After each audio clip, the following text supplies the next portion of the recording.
नमस्ते, मैं हूं किशोर अजवाणी। घड़ी इशारा कर रही है 9 बजे रात का वक्त। 100 बात की एक बात का ब्रेकिंग न्यूज आ रही है। हमास इजराइल जंग से जुड़ी खबर है कि लेबनान की तरफ से इजराइल में एक के बाद एक 6 रॉकेट दागे गए, जिसके बाद वहां कोहराम मच गया। इजराइल की सेना के मुताबिक लेबनान की तरफ से हिजबुल्लाह ने उनकी सैन्य चौकियों और टैंकों को निशाना बनाकर रॉकेट से हमले किए। आरोप है कि हिजबुल्लाह के लड़ाकों ने इजराइल के सैनिकों पर ताबड़तोड़ गोलीबारी भी की। दावा किया गया कि लेबनान की तरफ से हुए हमले की वजह से वहां आग लग गई। हालांकि इजराइल का दावा है कि उसने 6 में 1 रॉकेट को हवा में ही ढेर कर दिया। बाद में इजराइल की सेना ने भी हिजबुल्लाह पर पलटवार किया। नीरज हमारे साथ जुड़ रहे हैं। नीरज, क्या पता चल रहा है उधर लेबनान और गाजा वाली लड़ाई, लेबनान और हिजबुल्लाह वाली लड़ाई में? किशोर, बिल्कुल ये टेरेन जो है दक्षिणी इजराइल से बिल्कुल अलग है, जहां गाजा में लड़ाई चल रही है इजराइल की। लेकिन आज हम वहां पहुंचे तो और वहां देखने को मिला कि कुछ पोजीशन ऐसे जहां लेबनान ऊपर में स्थित है और वहां से फायर करना बहुत आसान है इजराइल में। अभी थोड़ी देर पहले जो रिपोर्ट आई है 6 रॉकेट दागे गए हैं, कुछ को इंटरसेप्ट किया गया और अब तक जो अपुष्ट खबर है 1 इंटरसेप्ट करने की खबर है और कुछ रॉकेट्स ओपन एरिया में गिरे हैं। जवाब में उस लोकेशन पे हमला किया गया है इजराइल के डिफेंस फोर्सेज की तरफ से जहां से हिजबुल्लाह ने हमला किया था। लेकिन अब तक अगर 7 अक्टूबर के बाद की बात करें तो कुल 13 हिजबुल्लाह के आतंकियों की मौत हुई है और कुछ इजराइल के जवानों की भी मौत हुई है पूरे झड़प में। उधर गाजा पट्टी में जबरदस्त गोलीबारी के बीच इजराइल की सेना ने लेबनान के कट्टरपंथी संगठन हिजबुल्लाह के लड़ाकों से सीधा मोर्चा लेना शुरू कर दिया है, जिससे इजराइल और हिजबुल्लाह के बीच सीधी लड़ाई के हालात बन गए। क्योंकि इजराइल की वायुसेना ने हिजबुल्लाह के लड़ाकों को दक्षिणी लेबनान में घुसकर मारा और सबूत के तौर पर एयर स्ट्राइक का वीडियो जारी किया, जिसमें पहले एक ठिकाना उड़ा, फिर दूसरा और फिर तीसरा, जिसके बाद यह सिलसिला यूं ही चलता रहा और दक्षिणी लेबनान में हिजबुल्लाह के ठिकाने एक एक कर राख के ढेर में बदलते रहे। यही नहीं, इजराइल ने एक दूसरा वीडियो भी जारी किया जिसमें उसने कुछ लोगों को टारगेट किया और फिर उन पर बम गिरा दिया। वीडियो में जिन लोगों पर बमबारी की गई वो यहां वहां भागते भी दिखे, लेकिन आखिरकार उन्हें इजराइल ने खत्म कर दिया और जानकारी दी कि उसने यह ऑपरेशन दक्षिणी लेबनान के शुशन इलाके में किया, जहां से हिजबुल्लाह के लड़ाकों ने इजराइल की सेना पर गोले दागे थे, जिसका बदला लेने के लिए इजराइल दक्षिणी लेबनान में घुस गया।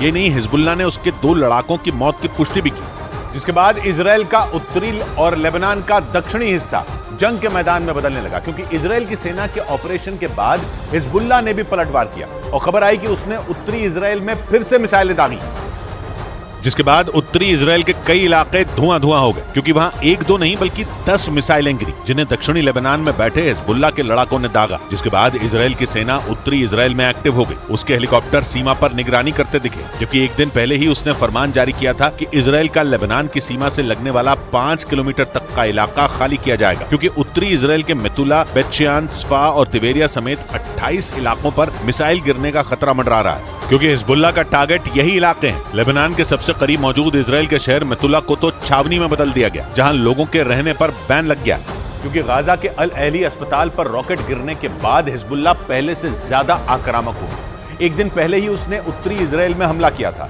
और उसका मेरकावा टैंक उड़ा दिया था, जिसमें इजराइल के एक सैनिक की मौत हो गई थी। क्योंकि हमास के साथ खड़े हिजबुल्लाह को जैसे ही गाजा के अल अहली अस्पताल पर रॉकेट गिरने की खबर मिली, वो इजराइल पर भड़क गया, क्योंकि हमास और फिलिस्तीन ने हमले के लिए इजराइल को जिम्मेदार ठहराया। यानी अस्पताल पर रॉकेट गिरने के मामले ने उत्तरी इजराइल में छिड़ी जंग की आग में घी डाल दिया और उत्तरी इजराइल में हिजबुल्लाह के हमले तेज हो गए। इजरायली सेना के मुताबिक लेबनान सीमा के पास के उसके रोश हनिका इलाके में एंटी टैंक मिसाइलें दागी गई। यानी अल अहली अस्पताल पर रॉकेट गिरने के बाद उत्तरी इजराइल सुलग उठा और इजराइल के 5 सैनिकों की मौत हो गई, जबकि इजराइल की जवाबी कार्रवाई में हिजबुल्लाह के 13 लड़ाकों की मौत हुई, जिनमें 2 की मौत की खुद हिजबुल्लाह ने पुष्टि की।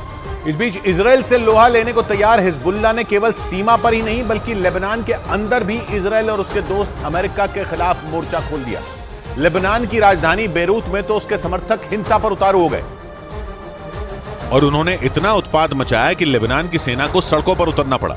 लेकिन हिजबुल्लाह समर्थकों को रोकना उसके लिए मुश्किल हो गया, क्योंकि प्रदर्शन करने वालों ने सेना पर फायरिंग तक कर डाली। हमास का साथ देने और इजराइल के खिलाफ गुस्सा दिखाने के लिए ये लोग बेरूत में अमेरिका के दूतावास के बाहर इकट्ठा हुए और देखते ही देखते हिंसा शुरू हो गई, क्योंकि ये लोग सेना से ही भिड़ गए।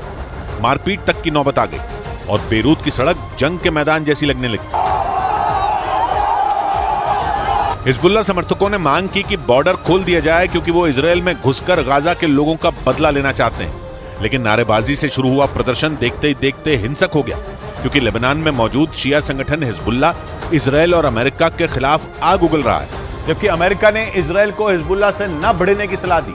इजरायल की मीडिया ने दावा किया कि बाइडेन ने नेतन्याहू को उत्तरी इजरायल में फूंक फूंक कर कदम रखने की सलाह दी, क्योंकि उत्तरी इजरायल में इजरायल की एक गलती जंग को न्योता दे सकती है।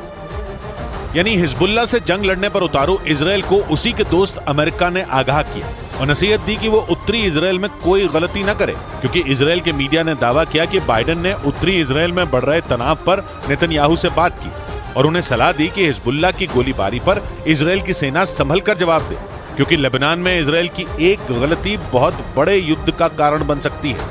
वैसे इजरायल को भी हिजबुल्लाह की ताकत का एहसास है, क्योंकि इजरायल के मिलिट्री चीफ ने बयान दिया कि हिजबुल्लाह हमास से 10 गुना ताकतवर है। यानी इजरायल और अमेरिका दोनों जानते हैं कि हिजबुल्लाह से जंग हुई तो इजरायल के लिए मुश्किल बढ़ जाएगी, क्योंकि हिजबुल्लाह लेबनान ही नहीं बल्कि इजरायल की सीमा से लगे सीरिया, जॉर्डन और फिलिस्तीन तीनों जगह सक्रिय है। यानी इजरायल पर चारों तरफ से हमला हो सकता है और इसीलिए अमेरिका ने इजरायल को हिजबुल्लाह से सावधान रहने की नसीहत दी। यही नहीं, उसने हिजबुल्लाह का साथ देने वाले ईरान पर भी दबाव बढ़ाया, जिसके लिए उसने ईरान के बैलिस्टिक मिसाइल और ड्रोन कार्यक्रमों पर बैन बढ़ा दिए।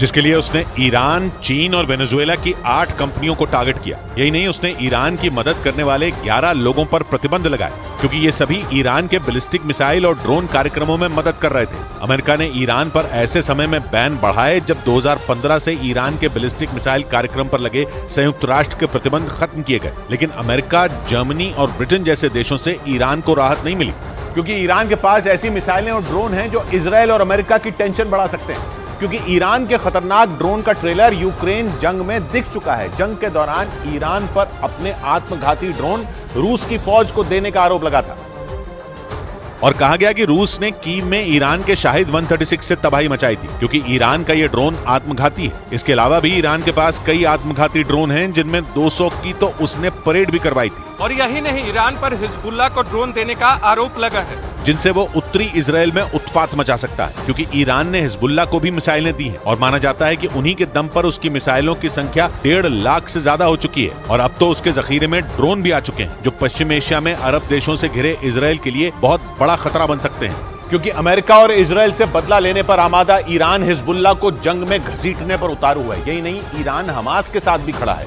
और इजरायल और हमास की जंग की आग में घी डाल रहा है। लेकिन ईरान जानता है कि हिजबुल्लाह की ताकत हमास से ज्यादा है। ये नहीं, उसे बनाने वाला भी ईरान ही है, क्योंकि उसे 1980 में इस्लामिक क्रांति को पश्चिम एशिया में फैलाने के लिए हिजबुल्लाह जैसे संगठन की जरूरत थी, जिसे ईरान ने अपने दुश्मनों के खिलाफ मनमाने तरीके से इस्तेमाल किया। पहले वो लेबनान की सुन्नी सरकार से भिड़े, फिर सीरिया, इराक, जॉर्डन और फिलिस्तीन जैसे देशों में अमेरिका और इजरायल के खिलाफ लड़े, क्योंकि ये शिया संगठन धीरे धीरे कट्टरपंथी संगठन के तौर पर अपनी पैठ बढ़ाता गया। हालांकि अमेरिका और उसके कई दोस्तों ने इसे आतंकी संगठन का दर्जा दिया और अब ईरान हिजबुल्लाह को जंग में घसीटने पर उतारू है, क्योंकि वो लगातार इजरायल को जंग के कई मोर्चे खुलने की धमकी दे रहा है। और इसीलिए ईरान ने इजरायल के अंत की भविष्यवाणी कर दी। ईरान ने 2 टूक कह दिया कि अगर इजरायल ने गाजा पट्टी पर आसमान से बमों की बारिश नहीं रोकी तो आने वाले वक्त में इजरायल दुनिया के नक्शे से मिट जाएगा।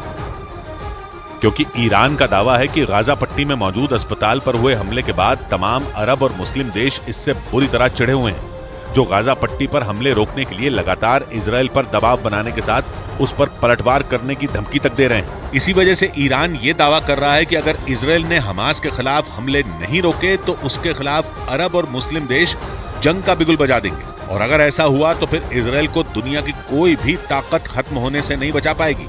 पायान रजीम सहियोनिस्ती आगाज ख्वाहिद शुद।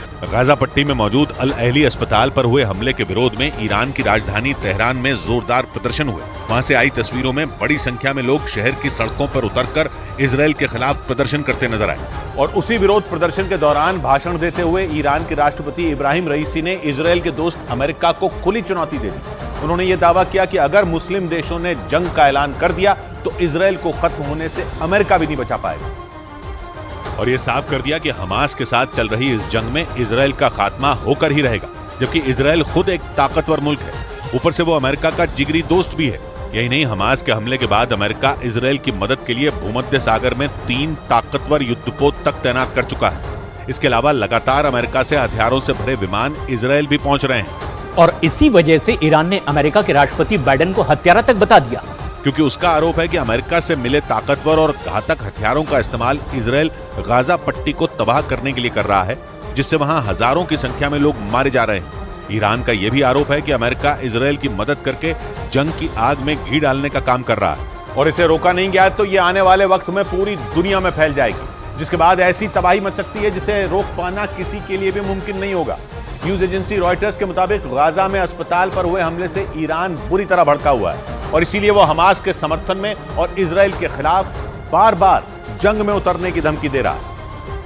क्योंकि 17 अक्टूबर को गाजा पट्टी में मौजूद अल अहली अस्पताल पर हुए हमले से वो बुरी तरह बौखलाया हुआ है। उसका आरोप है कि इजरायल हमास को खत्म करने के नाम पर गाजा पट्टी में मौजूद फिलिस्तीन के बेगुनाह नागरिकों को निशाना बना रहा है। न्यूज एजेंसी रॉयटर्स के मुताबिक गाजा के अस्पताल पर हुए हमले से भड़के ईरान ने इजरायल को एक बार फिर जंग में उतरने की धमकी दे दी और उसने साफ कर दिया कि अगर इजराइल ने गाजा पट्टी पर बमबारी नहीं रोकी तो वो भी जंग में शामिल हो जाएगा, जिससे इजरायल में भयानक तबाही मच सकती है। मतलब ईरान ने इजरायल को सीधी और खुली धमकी दे दी कि वो किसी भी सूरत में गाजा पर हमले बर्दाश्त नहीं करेगा, क्योंकि पिछले 13 दिन से जारी इस जंग में गाजा पट्टी पर यह सबसे बड़ा अटैक माना जा रहा है। और इसीलिए ईरान ने तीसरे विश्व युद्ध की धमकी तक दे दी, क्योंकि इस जंग में न तो हमास हार मानने के लिए तैयार है, न ही इजरायल पीछे हटने के लिए राजी है और हर गुजरते दिन के साथ ये जंग भीषण और भयानक होती जा रही है।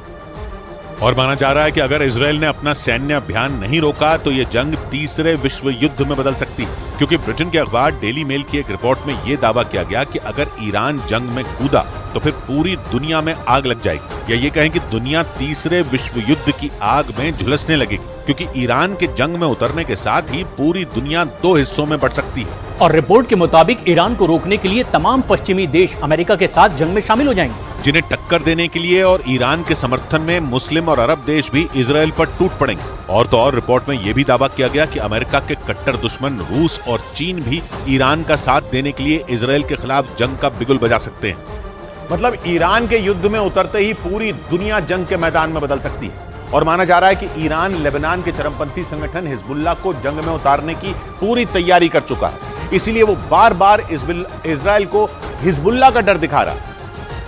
क्योंकि दावा किया जा रहा है कि ईरान का इशारा मिलते ही हिजबुल्लाह इजरायल के खिलाफ जंग में शामिल हो जाएगा। उसका दावा है कि अगर हिजबुल्लाह ने जंग का मोर्चा खोला तो फिर इजरायल में भूकंप आ जाएगा और वहां ऐसी तबाही मचेगी जिसे इजरायल तो क्या अमेरिका भी रोक नहीं पाएगा, क्योंकि हिजबुल्लाह एक ऐसा चरमपंथी संगठन है जिसकी ताकत हमास से कई गुना ज्यादा है। और हिजबुल्लाह का दावा है कि उसके पास किसी देश की तरह अपनी एक सेना और घातक हथियारों का भंडार है। मिसाइलें, रॉकेट, टैंक और बख्तरबंद गाड़ियों के साथ उसके 1 लाख लड़ाके किसी भी देश की सेना से टक्कर लेने की ताकत रखते हैं। इसलिए ईरान इजरायल को हिजबुल्लाह के हमले का डर दिखा रहा है। दावा यह भी किया जा रहा है कि ईरान हिजबुल्लाह को जंग में उतारने की पूरी तैयारी कर चुका है, जो इजरायल के लिए सबसे बड़ा खतरा साबित हो सकता है, क्योंकि हिजबुल्लाह न सिर्फ लेबनान में एक्टिव है बल्कि उसके ठिकाने सीरिया और जॉर्डन में भी मौजूद है। मतलब अगर यह चरमपंथी संगठन जंग में कूदा तो फिर वो लेबनान के साथ सीरिया और जॉर्डन से भी इजरायल पर हमले शुरू कर सकता है, जिससे निपटने में इजरायल को नाको चने चबाने पड़ सकते हैं, क्योंकि हिजबुल्लाह के हमले के बाद उसे 4 मोर्चों पर जंग लड़नी पड़ सकती है। इस वक्त इजरायल सिर्फ फिलिस्तीन के चरमपंथी संगठन हमास के लड़ाकों से जंग लड़ रहा है, लेकिन अगर हिजबुल्लाह जंग में उतरा तो इजरायल पर लेबनान, सीरिया और जॉर्डन की तरफ से भी हमले शुरू हो सकते हैं। हालांकि लेबनान की तरफ से हिजबुल्लाह रह रहकर हमले कर भी रहा है, क्योंकि एक रोज पहले ही इजरायल की सेना ने लेबनान बॉर्डर पर हिजबुल्लाह के 5 लड़ाकों को मार गिराने का दावा किया था। उसका आरोप है कि मारे गए हिजबुल्लाह के लड़ाके सीमा पर लगी बाड़ में विस्फोटक लगाने की कोशिश कर रहे थे, जिसका पता चलते ही क्योंकि इजरायल की खुफिया एजेंसी मोसाद ने दावा किया कि हिजबुल्लाह के लड़ाके इजरायल पर हमास जैसे हमले की बड़ी तैयारी कर रहे हैं, जिसके लिए हिजबुल्लाह ने 5000 लड़ाकों की एक खूंखार पलटन भी तैयार कर ली है और उन्हें हमले की ठीक वैसी ही ट्रेनिंग दी गई है जैसा हमला 7 अक्टूबर को हमास के लड़ाकों ने इजरायल में किया था।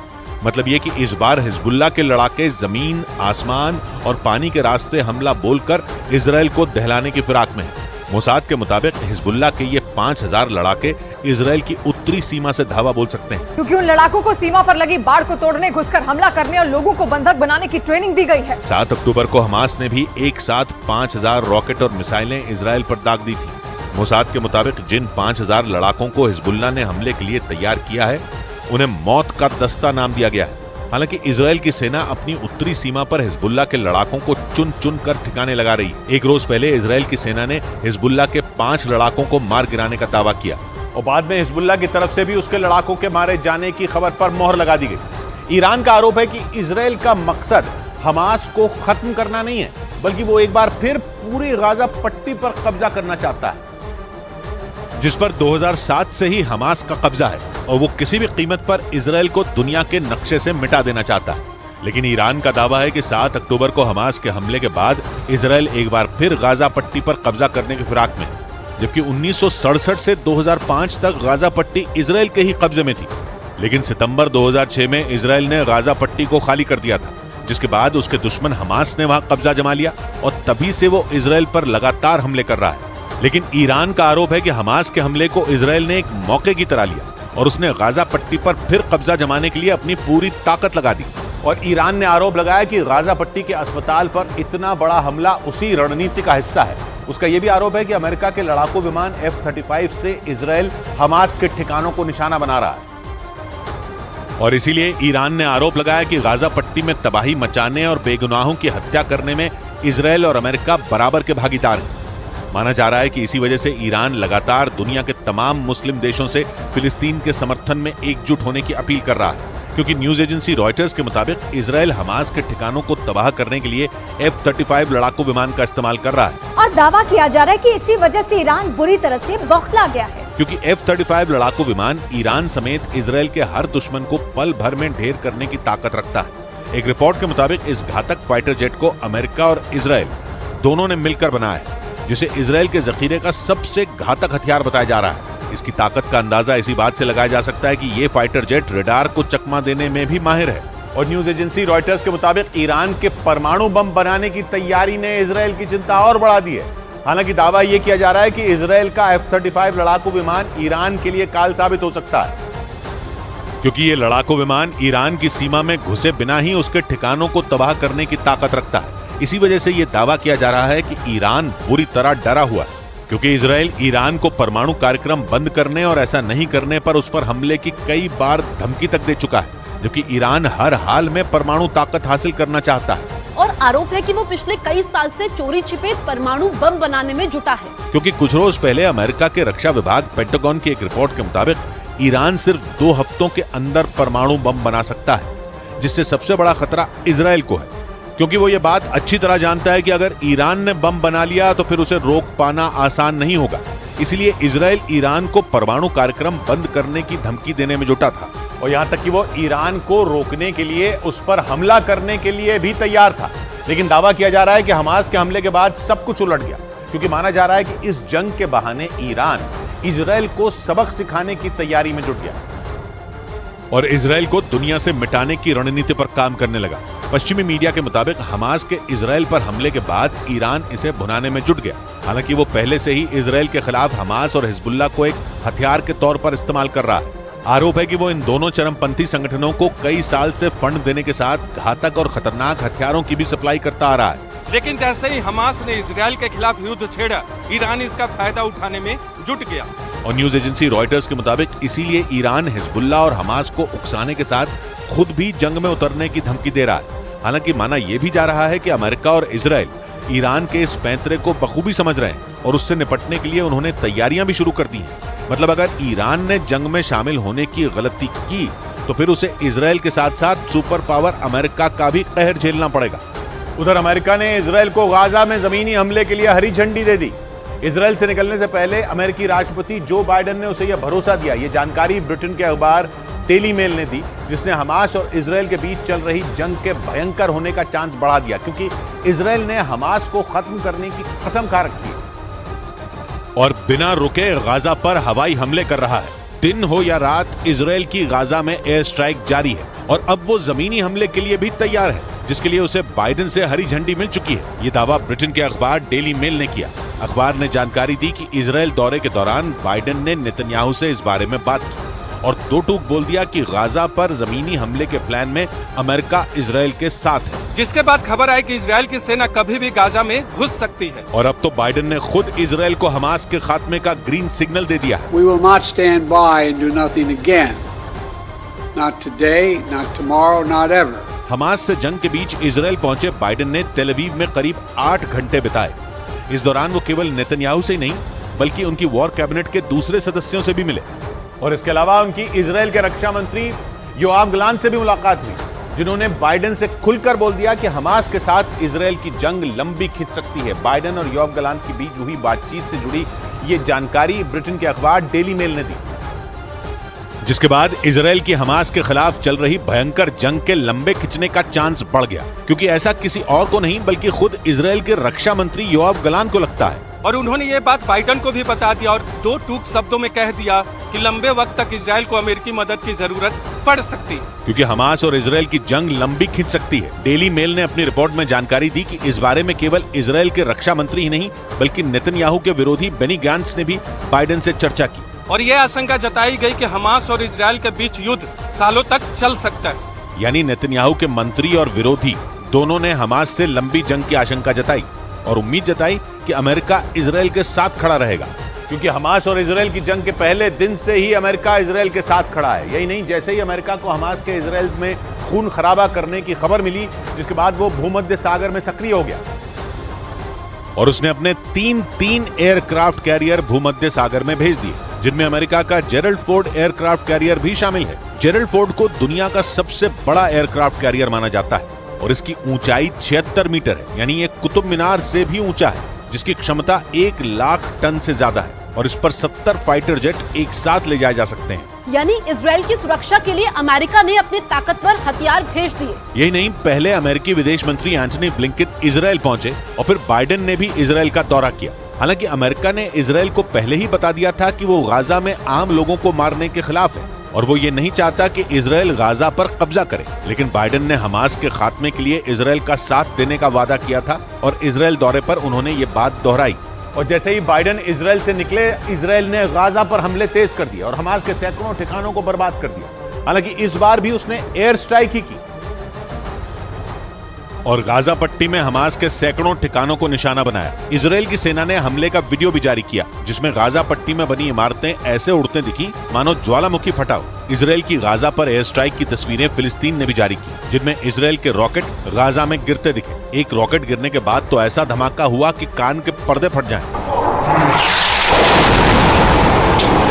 इजराइल की सेना ने दावा किया कि जंग के 13वें दिन उसने हमास के सैकड़ों ठिकानों को खत्म कर दिया, जिनमें हमास के सैन्य ठिकाने, सुरंगें और मिसाइल लॉन्च करने वाली जगहें शामिल थी। लेकिन हमास के ठिकानों को बर्बाद करने के चक्कर में इजराइल ने गाजा को खंडहर में बदल दिया। वहां मकान कम और मलबा ज्यादा दिखा, क्योंकि फिलिस्तीन का कहना है कि इजराइल की मिसाइलों से आम लोगों के ठिकाने भी खत्म हो गए। उत्तरी गाजा तो पूरा का पूरा बर्बाद होने की कगार पर पहुंच गया। और अगर इजराइल की सेना गाजा पट्टी में घुस गई तो फिर गाजा में ऐसी बर्बादी हो सकती है जैसी किसी ने सोची भी नहीं होगी, क्योंकि गाजा पट्टी की सीमा पर इजराइल के लाखों सैनिक खड़े हैं, जिनका साथ इजराइल का D9R बुलडोजर देगा, जो इजराइल के लाखों सैनिकों के आगे चलेगा।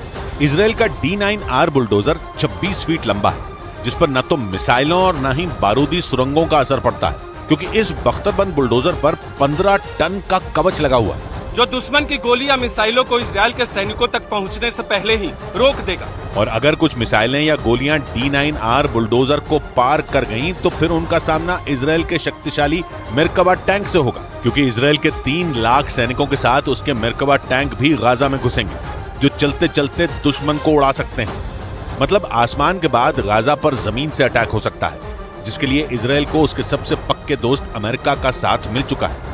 हालांकि इजराइल यह हमला कब करेगा ये समय तय नहीं हुआ है, लेकिन इजराइल के तेवर ऐसे हैं कि गाजा में किसी भी समय उसकी सेना घुस जाएगी। और दावा किया जा रहा है कि गाजा में घुसने के लिए इजराइल की सेना पूरी तरह तैयार है। पिछले कई दिनों से जमीनी हमले के इंतजार में खड़ी इजराइल की सेना किसी भी वक्त गाजा में घुस सकती है।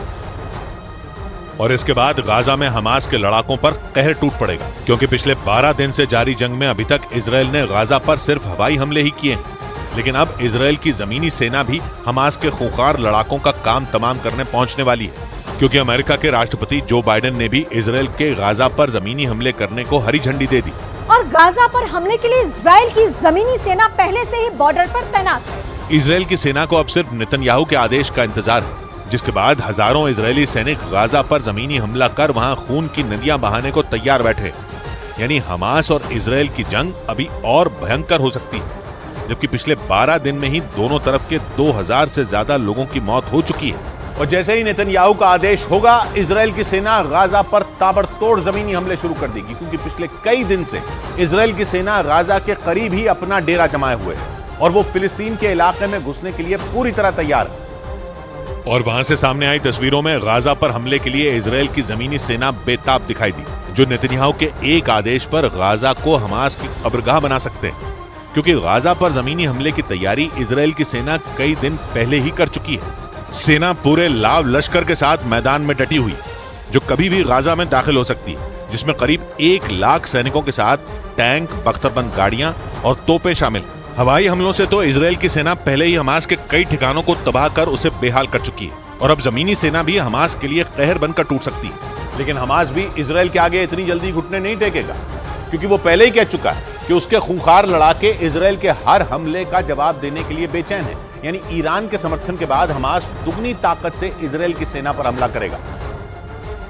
और हमास पहले ही चेतावनी दे चुका है कि अगर इजराइल की सेना गाजा में घुसी तो ऐसी जंग छिड़ेगी जो इतिहास में कभी नहीं हुई, जबकि इजराइल भी कसम खा चुका है कि वो हमास को तबाह किए बिना नहीं रुकेगा। इसीलिए उसने गाजा पर जमीनी हमले की तैयारी पूरी कर ली और कई दिन पहले ही इजराइल ने उत्तरी गाजा को खाली करने का फरमान जारी कर दिया था, जिससे इजराइल की सेना जब हमास के लड़ाकों पर कहर बनकर टूटे तो उस हमले में आम नागरिकों की जान को नुकसान न पहुंचे। और गाजा पर इजराइल की तरफ से जमीनी हमला कभी भी हो सकता है, जिसके लिए सीमा के करीब उसकी पूरी फौज जंग के सामान के साथ तैयार खड़ी है।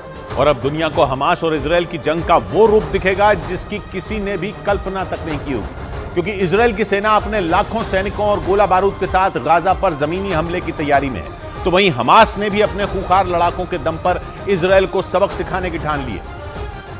और अभी तक हमास और इजराइल जंग में जो कुछ हुआ वो आने वाली जंग का सिर्फ ट्रेलर ही कहा जाएगा, क्योंकि इजराइल की सेना की ताकत पूरी दुनिया में किसी से छिपी नहीं है। उसके पास 2200 टैंक, 56,290 बख्तरबंद गाड़ियां, 600 से ज्यादा ऑटोमेटिक तोपों के अलावा मल्टीपल लॉन्च रॉकेट सिस्टम भी। इसके अलावा इजराइल के पास करीब 6.5 लाख सैनिक है, जिसमें करीब 2 लाख सैनिक जंग के लिए हर समय तैयार रहते हैं। साथ ही 8,000 से ज्यादा अर्धसैनिक बल के जवान भी उसके पास है, जबकि इस बार हमास की ताकत भी कम नहीं है। 7 अक्टूबर को जब उसने इजराइल पर एक साथ 5,000 से ज्यादा रॉकेट दागे थे, तभी दुनिया को समझ आ गया था कि इस बार इजराइल से जंग लड़ने के लिए हमास पूरी तैयारी के साथ मैदान में उतरा है। और दावा किया जा रहा है कि गाजा में हमास का सीक्रेट हथियार इजराइल की सेना के पसीने छुड़ा सकता है।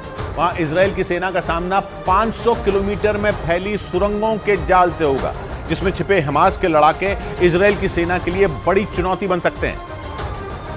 और गाजा की धरती के नीचे बनी सुरंगों की भूल भुलैया से पार पाना इजराइल की सेना के लिए आसान नहीं होगा, क्योंकि हमास के लड़ाकों के लिए वो सुरंगें पनाहगाह हैं, जबकि इजराइल की सेना के खिलाफ वो बड़ा हथियार साबित हो सकती हैं। हमास का दावा है कि उसने गाजा के नीचे 500 किलोमीटर लंबी सुरंगों का जाल बना रखा है, और लंबे वक्त से इन सुरंगों का पता लगाने में जुटी इजराइल की सेना नाकाम रही। माना जाता है कि इन सुरंगों में हमास के लड़ाकों का सबसे खुफिया ठिकाना है और उन्होंने वहां अपने रॉकेट और गोला बारूद का जखीरा छिपा कर रखा है। इसीलिए 500 किलोमीटर की इन सुरंगों का जाल इजराइल की सेना के लिए ऐसी भूल भुलैया है जिसमें एक बार फंसने के बाद उसके सैनिकों का हमास के लड़ाकों से बचकर बाहर निकलना बेहद मुश्किल हो सकता है। इसीलिए इजराइल की सेना पूरी रणनीति बनाने के बाद ही गाजा पर हमले की तैयारी में है, क्योंकि हमास की कैद में अब भी इजराइल के 200 से ज्यादा बंधक मौजूद हैं, जिन्हें अभी तक इजराइल की सेना नहीं छोड़ा पाई है। इसलिए इजराइल की सेना अब गाजा पर जमीनी हमले की तैयारी में है, जिसकी वजह से इजराइल की सेना के सामने उन बंधकों को जिंदा और सही सलामत वापस लाना बड़ी चुनौती होगी, क्योंकि 7 अक्टूबर को हमास ने इजराइल पर हमला कर 200 से ज्यादा लोगों को बंधक बना लिया था, जिन्हें छुड़ाने और हमास को खत्म करने की इजराइल की सेना ने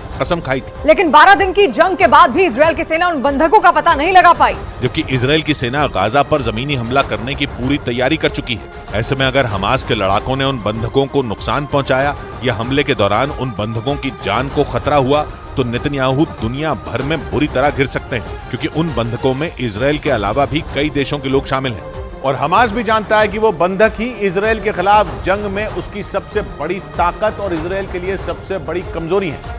इजराइल के मीडिया के मुताबिक हमास ने उन बंधकों को सुरंगों में छुपा रखा है। इससे पहले 2011 में भी हमास ऐसा ही कर चुका है और इस दौरान इजराइल को भारी कीमत चुकानी पड़ी थी। और इस बार भी हमास ने इजराइल पर हमला करने के बाद उसके 200 से ज्यादा लोगों को बंधक बनाकर उसी कहानी को दोहरा दिया। इससे पहले 2011 में हमास ने इजराइल के एक सैनिक को अगवा किया था, जिसे छुड़ाने में सैकड़ों लोगों की जान चली गई, लेकिन इजराइल की सेना अगवा हुए सैनिक को छुड़ाने में नाकाम रही थी। जिसके बाद चरमपंथी संगठन हमास ने बंधक सैनिक के बदले इजराइल से कैदी को छोड़ने की मांग रखी और हमास की शर्त के सामने नेतन्याहू सरकार को झुकना पड़ा, जिसके बाद इजराइल ने 1000 से ज्यादा फिलिस्तीनी कैदियों को रिहा कर दिया था, जिसमें सैकड़ों लोग ऐसे भी थे जिन्हें इजराइल में आतंक फैलाने के आरोप में उम्र कैद की सजा हुई थी। माना जा रहा है कि 2011 की उसी कामयाबी के बाद हमास ने एक बार फिर बंधकों वाला तरीका अपनाया। इस बीच गाजा पर जमीनी हमले के दौरान टैंकों को बचाने के लिए इजराइल की तैयारी सामने आई। जमीनी हमले के लिए गाजा को घेर कर सैकड़ों टैंकों के साथ इजराइल की सेना कई दिन से खड़ी है। और इस बीच इजराइल की सेना के टैंकों की कुछ तस्वीरें सामने आई, जिनके ऊपर जालीदार छतरी जैसा कुछ लगा दिखा। दावा किया गया कि इजराइल की सेना ने गाजा पर जमीनी हमले के दौरान अपने टैंकों को बचाने के लिए ये तैयारी की है। असल में इजराइल के टैंकों के ऊपर लगी इस छतरी को एंटी ड्रोन केज या एंटी ड्रोन ग्रिल कहते हैं। ये टैंक के ऊपर लगी मशीन गन को चलाने वाले जवान को आत्मघाती ड्रोन हमलों से बचाती है। इस पर छोटे मोटे ड्रोन हमलों का असर नहीं होता, क्योंकि टैंक के ऊपर लगी ये ग्रिल उन हमलों को संभाल लेती है, जिसकी वजह से वो जख्मी हो सकते हैं लेकिन उनकी जान नहीं जाती। उधर जंग के बीच इजराइल ने माना कि हमास को पूरी तरह खत्म करने में 6 से 8 महीनों का समय लग सकता है। हालांकि इजराइल लगातार गाजा पर बमबारी कर रहा है और उसके 1 लाख से ज्यादा सैनिक हमले के लिए तैयार बैठे हैं। लेकिन इतने हथियार और सैनिक होने के बावजूद इजराइल हमास को पूरी तरह खत्म नहीं कर पाएगा। सऊदी अरब के न्यूज चैनल अल अरबिया के मुताबिक अमेरिका के सुरक्षा विभाग का मानना है कि अगर इजराइल ने गाजा पर जमीनी कार्रवाई की तो उसे भी बड़ा नुकसान हो सकता है। साथ ही उसे जंग जीतने के लिए 6 से 8 महीने का समय लगेगा। ऐसा इसलिए क्योंकि हमास के लड़ाकों के पास आधुनिक हथियार और मिसाइलें हैं। यही नहीं, हमास के लड़ाके गाजा के चप्पे चप्पे से वाकिफ हैं। ऐसे में अगर इजराइल ने जमीनी हमला किया तो उसे कामयाबी बहुत जल्द नहीं मिलेगी। इससे पहले 2005 में जब इजरायली सैनिक गाजा में घुसे थे, तब हमास के लड़ाकों ने उनकी हत्या कर दी थी। इस बीच दक्षिण कोरिया के दावे के बाद इजराइल ने भी उत्तर कोरिया पर हमास को हथियार देने का आरोप लगा दिया। इजराइल की सेना के मुताबिक हमास के भीषण हमलों में उत्तर कोरिया के हथियारों का इस्तेमाल किया गया था। और हमलों के बाद इजराइल ने जब उन हथियारों की जांच की तो पता चला कि ये हथियार उत्तर कोरिया में ही बने थे, जिसके दम पर हमास ने इतना बड़ा हमला किया। इजराइल की सेना के मुताबिक हमास ने हमलों में F-7 रॉकेट का इस्तेमाल किया था। F-7 रॉकेट बख्तरबंद गाड़ियों को तबाह करने में सक्षम होते हैं और उन रॉकेटों को उत्तर कोरिया में तैयार किया जाता है। इससे पहले दक्षिण कोरिया ने दावा किया था कि ये हथियार ईरान की मदद से हमास तक पहुंचाए गए थे। इतना ही नहीं, इजराइल ने उत्तर कोरिया पर हमास के समर्थन का भी आरोप लगाया। हालांकि उत्तर कोरिया ने अपने ऊपर लगे इन आरोपों से इनकार किया।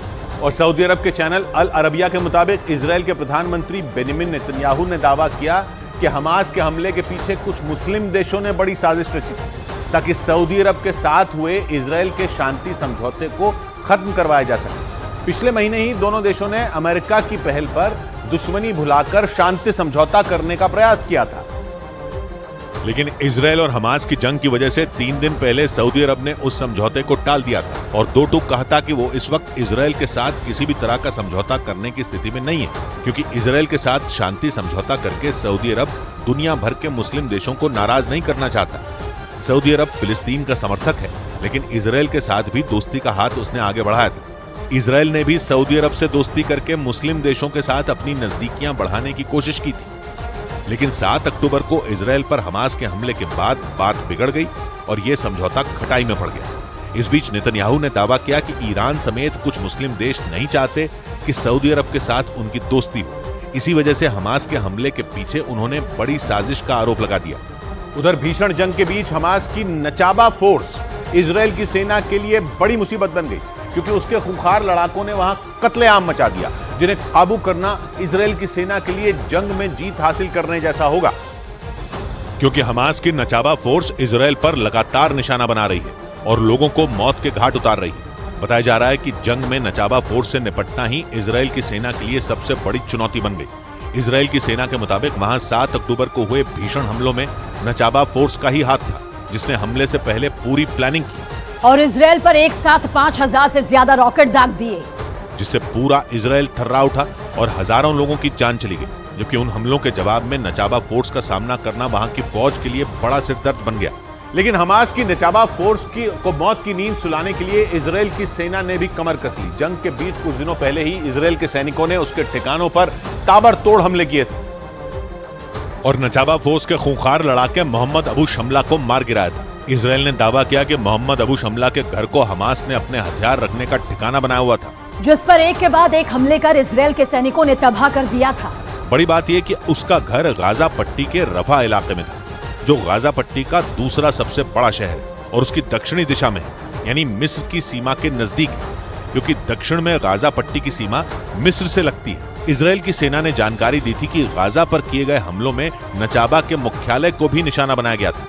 लेकिन नचाबा फोर्स के लड़ाकों से निपटना इजराइल के सैनिकों के लिए इतना आसान भी नहीं है, क्योंकि उन्हें खास तौर पर घात लगाकर हमले करने के लिए तैयार किया जाता है, जो किसी भी ठिकाने पर रॉकेट दागने में माहिर होते हैं। और सबसे बड़ी बात यह कि हमास के आका खुद इन लड़ाकों को चुनते हैं, जिसके बाद इन्हें कड़ी ट्रेनिंग दी जाती है। इसके साथ ही उन्हें हथियार और विस्फोटकों को संभालने के लिए खास ट्रेनिंग भी दी जाती है।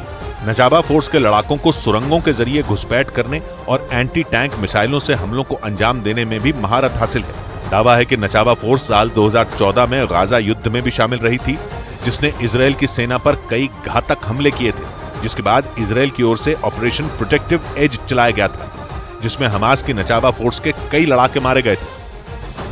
इस बीच इजराइल की सेना ने हमास के सबसे खूंखार कमांडर मोहम्मद दईफ की फोटो, आवाज और उसकी करतूतों की जानकारी दुनिया के सामने रखी। इजराइल की सेना ने मोहम्मद दईफ को 7 अक्टूबर को हुए हमले का मास्टरमाइंड बताते हुए उसके खात्मे की भविष्यवाणी कर दी और दावा किया कि इजराइल के लोगों को खून के आंसू रुलाने वाले हमले के मास्टरमाइंड को पाताल से भी ढूंढ कर मारेंगे। इजराइल की सेना ने पहली बार आधिकारिक रूप से मोहम्मद दईफ की 4 तस्वीरें और उसकी आवाज को दुनिया के सामने रखा। इजराइल की सेना ने सोशल मीडिया प्लेटफॉर्म एक्स पर एक वीडियो पोस्ट कर दईफ की क्रूरता को बयां किया। इजराइल की सेना के मुताबिक मोहम्मद दईफ ने ही 7 अक्टूबर को इजराइल पर जमीन, आसमान और पानी के रास्ते एक साथ अचानक हमला करने की पूरी प्लानिंग रची थी। और इजराइल के मीडिया के मुताबिक वो इस हमले की तैयारी पिछले 2 महीने से नहीं बल्कि पिछले 2 साल से कर रहा था।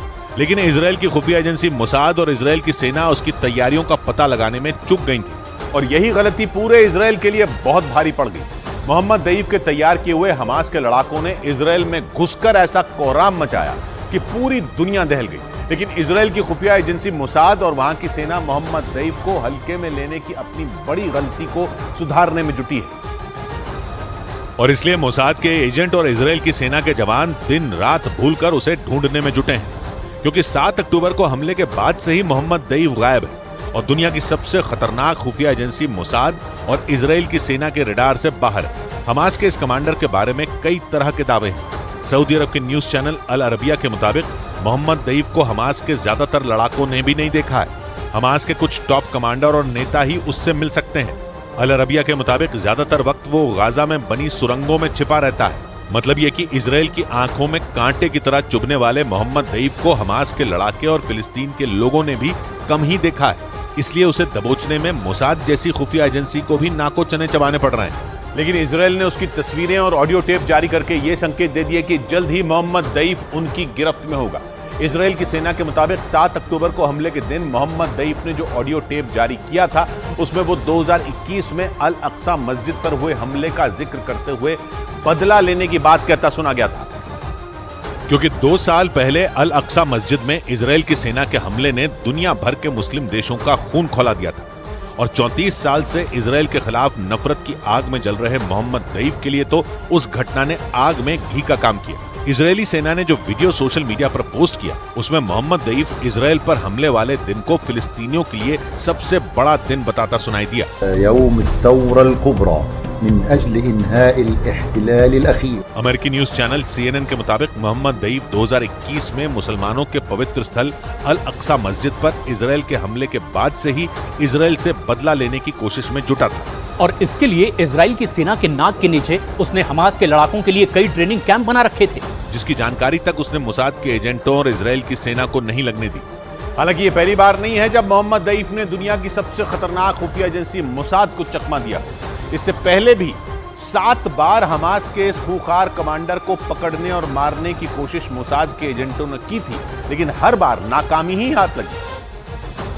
क्योंकि मोसाद के एजेंटों के लिए उसे पहचानना सबसे बड़ी चुनौती है। हमास के कमांडर मोहम्मद दईफ की सिर्फ 4 तस्वीरें ही इजराइल की सेना और मोसाद के पास मौजूद हैं, जिनमें वो अलग अलग पहनावे और हुलिये में नजर आता है। किसी तस्वीर में उसकी मूछें हैं तो किसी में वो बिना मूछों के नजर आ रहा है। ब्रिटेन की मीडिया के मुताबिक बीते कई साल से मोहम्मद दईफ का चेहरा बेहद कम लोगों ने देखा है। मोसाद के एक पूर्व एजेंट के मुताबिक पूरी प्लानिंग के साथ 7 बार उसे मारने की कोशिश की गई, लेकिन हर बार वो अपना हुलिया बदलकर बच निकला। हालांकि मोसाद का दावा है कि एक हमले के दौरान उसने अपनी एक आंख, एक हाथ और एक पैर गंवा दिए थे। मोसाद का दावा तो ये भी है कि उस हमले में उसके कान के पर्दे तक फट गए थे, यानी वो सुन भी नहीं सकता।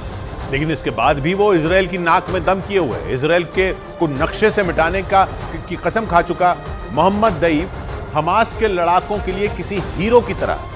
इजराइल की सेना के मुताबिक उसके एक इशारे पर हमास की मिलिट्री विंग के लड़ाके मरने मारने के लिए तैयार रहते हैं, जिसकी एक तस्वीर 7 अक्टूबर को इजराइल में पूरी दुनिया ने देखी। इजराइल की मीडिया के मुताबिक 2014 में इजराइल की सेना ने एक ऑपरेशन के दौरान गाजा पट्टी में उसके घर पर एक जोरदार हवाई हमला किया था। उस हमले में उसकी बेटी और पत्नी के साथ परिवार के कुछ और सदस्यों की मौत हो गई थी। इजराइल का दावा है कि उसी हमले में मोहम्मद दईफ बुरी तरह घायल हो गया था, लेकिन उसकी जान बच गई थी। बाद में वो इजराइल की खुफिया एजेंसी मोसाद और वहां की सेना से बचते हुए गाजा की सुरंगों में छिप गया और वहीं से छिपकर इजराइल में कोहराम मचाने की साजिशें रचने लगा। कहा जाता है कि बेटी और पत्नी की मौत के बाद मोहम्मद दईफ और ज्यादा खूंखार हो गया।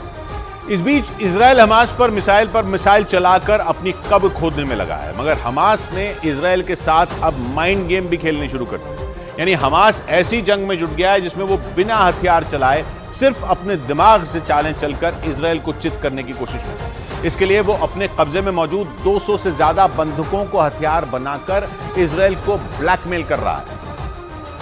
और इसी वजह से उसने 21 साल की इजराइल की उस रोती बिलखती लड़की का वीडियो जारी किया जिसे इजराइल से अगवा किया गया था। वीडियो में वो लड़की खुद को अपने परिवार से मिलवाने की गुहार लगाती दिखी। ये वीडियो जारी करके हमास ने न सिर्फ इजराइल को डराने की कोशिश की बल्कि फ्रांस पर भी दबाव बनाया, क्योंकि उस लड़की के पास फ्रांस की भी नागरिकता है। इसलिए वीडियो को देखकर फ्रांस के राष्ट्रपति भड़क गए। हमास की चाल उसके लिए काम कर गई, क्योंकि भले ही इजराइल ने बंधक बनाए गए लोगों को छुड़ाने के लिए हमास के आगे सिर न झुकाया हो, मगर फ्रांस का अपने नागरिक के लिए दिल पसीज गया। असल में हमास के लड़ाके अपने साथ इजराइल से लोगों को उठाकर गाजा लेकर ही इसलिए गए थे ताकि उनके बदले में इजराइल की जेलों में कैद फिलिस्तीनियों को रिहा करवा सकें। मगर हमास की प्लानिंग के हिसाब से कुछ हुआ नहीं, क्योंकि इजराइल ने बंदूकों को रिहा करवाने के लिए बातचीत की टेबल पर आना तो दूर, हमास के खिलाफ जंग छेड़ने का ऐलान कर पूरी की पूरी गाजा पट्टी का बिजली पानी बंद कर दिया और 2 टूक कह दिया कि जब तक हमास सारे के सारे बंधकों को रिहा नहीं करेगा तब तक उसका हुक्का पानी बंद रहेगा। यानी इजराइल ने बिना किसी शर्त के हमास को लोगों को छोड़ने के लिए ललकार दिया। जंग के 1 हफ्ते बाद भी जब इजराइल के तेवर ढीले नहीं पड़े तो हमास ने प्रोपेगेंडा फैलाना शुरू कर दिया। उसने बंधक बनाए गए लोगों के सोशल मीडिया अकाउंटों का इस्तेमाल चालू कर दिया और उन पर 7 अक्टूबर वाले हमलों के वीडियो की लाइव स्ट्रीमिंग कर दी। खबर यह तक है कि हमास अपने लिए सहानुभूति बटोरने की कोशिश में है, क्योंकि वीडियो में उसके लड़ाके उस इजरायली लड़की की मरहम पट्टी करते दिखे। मतलब जिस हमास को इजराइल नाज़ी बताकर उसके खात्मे के लिए पूरी दुनिया से एक साथ आने की अपील कर रहा है, उस हमास ने उसके बिल्कुल उलट अपनी मानवीय इमेज बनाने का प्रोपेगेंडा शुरू कर दिया। क्योंकि हमास को समझ आ गया कि भले ही इजराइल बंधकों को छुड़वाने के लिए आगे ना आए, मगर दूसरे देश हमास के आगे झुकने को तैयार हो सकते हैं। हमास ने जिन 203 लोगों को बंधक बनाया हुआ है उनमें सिर्फ इजराइल के ही लोग नहीं हैं, बल्कि दूसरे देशों के भी नागरिक हैं। उसमें अमेरिकी भी हैं, फ्रांस के नागरिक भी हैं और ब्रिटेन जैसे देशों के भी लोग हैं। और 200 से ज्यादा वो लोग सिर्फ जवान ही नहीं हैं, बल्कि उनमें 3 साल की एक बच्ची से लेकर 84 साल की एक बुजुर्ग तक शामिल हैं। उधर अमेरिकी राष्ट्रपति बाइडेन के इजराइल से निकलते ही मौके की तलाश में बैठे हमास ने फिर से इजराइल पर धावा बोल दिया और गाजा की तरफ से इजराइल पर धड़ाधड़ रॉकेट चलने शुरू हो गए। इजराइल के तेल अवीव शहर को हमास ने अपना पहला निशाना बनाया, क्योंकि जब तक बाइडेन तेल अवीव में मौजूद रहे तब तक हमास किसी तरह शांत रहा, मगर जैसे ही बाइडेन वहां से रवाना हुए हमास ने शहर पर रॉकेटों की बौछार कर दी। जहां से सामने आई तस्वीरों में रात को हवाई हमलों की चीख चीख कर चेतावनी देते सायरन लोगों को भुतहा आवाज की तरह डराते सुनाई दिए। सायरनों की आवाज के बीच आसमान में तेजी से चमकता हमास का एक रॉकेट अपने निशाने की तलाश में उड़ता नजर आया, मगर इजराइल के iron dome missile defence system ने उसे मार गिराया। तेल अवीव शहर युद्ध के पहले दिन से ही हमास का टारगेट बना हुआ है, मगर एक दिन पहले जैसे ही तेल अवीव में बाइडेन के कदम पड़े, हमास अचानक खामोश हो गया, क्योंकि अगर बाइडेन पर जरा सी भी आंच आती तो अमेरिका हमास को हलाल कर देता। इसलिए बाइडेन के तेल अवीव शहर में मौजूद रहने तक हमास ने चूं तक नहीं की, मगर उसके बाद उसने दोबारा तेल अवीव में आतंक मचाना शुरू कर दिया, क्योंकि तेल अवीव इजराइल का एक बेहद अहम शहर है जो इजराइल की अर्थव्यवस्था की रीढ़ की हड्डी है। गाजा शहर से तेल अवीव करीब 70 किलोमीटर दूर है। इजराइल भले ही यरूशलेम के लिए फिलिस्तीन और मुस्लिम देशों से लड़ रहा हो, लेकिन तेल अवीव शहर उसकी लाइफलाइन है। वो आर्थिक और सांस्कृतिक तौर पर इजराइल की जान है। इजराइल का मुख्य अंतर्राष्ट्रीय एयरपोर्ट तेल अवीव में है। वहीं पर तेल अवीव स्टॉक एक्सचेंज भी है, बड़ी बड़ी कंपनियां हैं और पर्यटन से भी तेल अवीव इजराइल को खूब कमा कर देता है। इसलिए तेल अवीव को ढहाने का मतलब है इजराइल को घुटनों पर लाना। यही वजह है कि 1948 में इजराइल के बनने के बाद जब पहली बार उसकी अरब देशों से जंग छिड़ी थी, तेल अवीव तब भी निशाने पर था और अब भी निशाने पर है। इस बीच हमास की बेरहमी के सबूत पेश करता है एक ऐसा सीसीटीवी वीडियो सामने आया जिसने पूरी दुनिया की सांसें अटका दी। ये वीडियो 7 अक्टूबर का बताया गया, यानी उस दिन का जब हमास के लड़ाकों ने इजराइल पर धावा बोला था और सुबह सुबह उन्होंने दक्षिणी इजराइल के स्तेरोद शहर में कत्लेआम मचा दिया था। और उस खौफनाक दिन के अब सामने आए उस वीडियो में भी हमास की हैवानियत साफ नजर आई। तस्वीरों में हमास के हथियारबंद लड़ाकों का हुजूम स्तेरोद की सड़कों पर मौत बनकर मंडराता दिखा। एक काली कार सामने से गुजरती दिखी तो हमास के लड़ाकों ने उस पर गोलियां चला दी। डर के मारे उसमें सवार लोग अपनी जान बचाने के लिए कार से निकलकर भागते नजर आए। वहीं एक चौराहे पर एक सिल्वर रंग की कार हमास के लड़ाकों से बचकर भागी तो हमास ने अपनी गाड़ी उसके पीछे दौड़ा दी। स्तेरोद शहर गाजा पट्टी और इजराइल के बॉर्डर के काफी नजदीक है। गाजा शहर से उसकी दूरी महज 12 किलोमीटर ही है। इसलिए 7 अक्टूबर को हमास के लड़ाके इजराइल की सीमा पर लगी बाड़ को तोड़ते हुए स्तेरोद में दाखिल हुए थे। एक दूसरी तस्वीर में हमास का एक लड़ाका एक कार के ड्राइवर को मौत के घाट उतारने के बाद उसके शव को बाहर निकालने की कोशिश करता दिखा। इस दौरान गाड़ी का एक्सेलरेटर दब गया और वो शव गाड़ी के साथ घिसटता हुआ चला गया। और गाजा बॉर्डर के पास किबुत्ज बेरी भी ऐसे ही इलाकों में जहां हमास के लड़ाकों ने 7 अक्टूबर को कत्लेआम मचाया था। किबुत्ज बेरी में हमास के लड़ाकों ने करीब 100 लोगों की हत्या कर दी। न्यूज़ 18 की टीम जब उन जगहों पर पहुंची जहां 7 अक्टूबर को हमास के लड़ाकों ने हैवानियत की हद पार कर दी थी और वहां ऐसा तांडव मचाया था कि दुनिया दहल गई थी। इस इलाके में हमास के करीब 70 लड़ाके घातक हथियारों के साथ घुस गए थे और वहां ऐसा कत्लेआम मचाया था कि लोगों के खून के छींटे जमीन ही नहीं दीवारों पर भी दिखाई दिए। इजराइल के इस इलाके में हमास के लड़ाकों ने ताबड़तोड़ बमबारी कर कई घरों को पूरी तरह तबाह कर दिया था और वहां मौजूद करीब 100 लोगों को मौत के घाट उतार दिया था। गांव में कोई एक ऐसा इलाका नहीं जहां लोग रहते थे और वहां आतंकी न पहुंचे हो और लोगों को निशाना न बनाया हो। बाद में गाजा बॉर्डर के पास किबुत्ज बेरी में जब इजराइल की सेना पहुंची तो हमास के लड़ाके अपने साथ लाए घातक हथियार छोड़कर भाग गए थे। उन हथियारों को देखकर अंदाजा लगाया जा सकता है कि हमास के लड़ाके कितनी तैयारी के साथ उस इलाके में घुसे थे।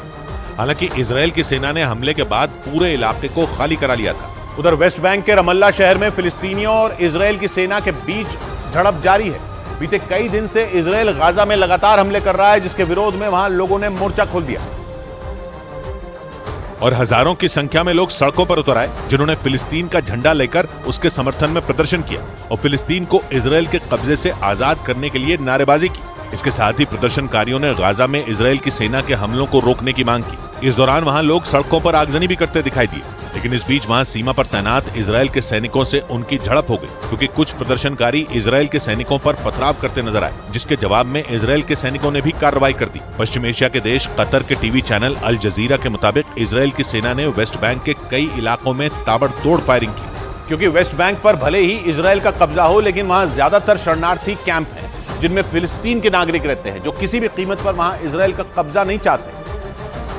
और यही वजह रही कि फिलिस्तीन के लोग इजराइल की सेना के खिलाफ खुलकर विरोध जताते आए हैं। वेस्ट बैंक को लेकर इजराइल और फिलिस्तीन के बीच का ये विवाद लंबे वक्त से चल रहा है। साल 1967 के युद्ध में इजराइल की सेना ने इस पर कब्जा कर लिया था, जबकि फिलिस्तीन वेस्ट बैंक को अपना हिस्सा मानता है। दावा है कि वेस्ट बैंक में चरमपंथी संगठन हमास के लड़ाकों का दबदबा है, जो इजराइल की सेना के लिए तनाव की वजह बने हुए हैं। हमास से छिड़ी जंग से पहले भी वेस्ट बैंक के इन इलाकों में कई बार हमास के लड़ाकों और इजराइल के सैनिकों के बीच झड़प होती रही है। इस बीच इजराइल ने दावा किया कि उसने वेस्ट बैंक के नूर अल शम्स शरणार्थी शिविर में बने हमास के लड़ाकों के एक ठिकाने को तबाह कर दिया। इजराइल की सुरक्षा एजेंसी शिन बेट के इस हमले का एक वीडियो भी सामने आया, जिसमें शरणार्थी शिविर में बना हमास का ठिकाना धमाके से उड़ता दिखाई दिया। इजराइल की सुरक्षा एजेंसी के ऑपरेशन के इस वीडियो में 2 लोग एक गली में एक तरफ जाते दिखाई दिए। इसके कुछ मिनटों बाद ही वहां एक आदमी मोर्चा लिए दिखाई दिया।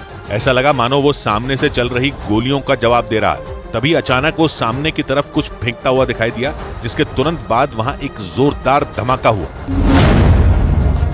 इसके बाद जो हुआ, ब्रेक के बाद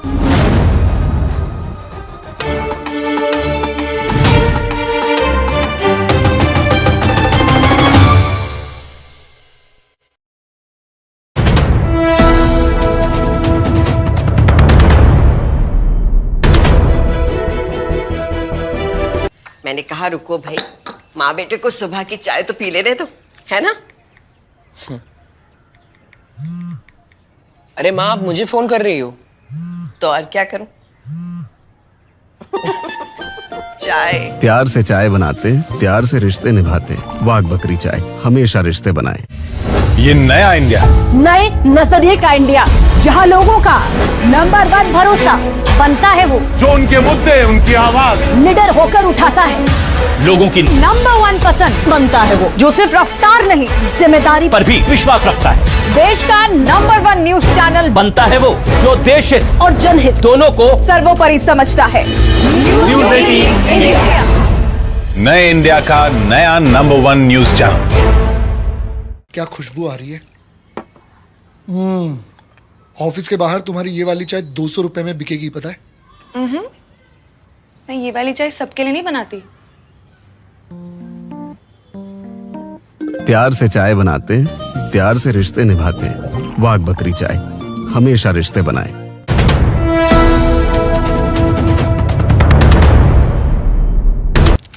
new fan, you know it's very powerful, चारों ओर हवा पहुंचाएगा।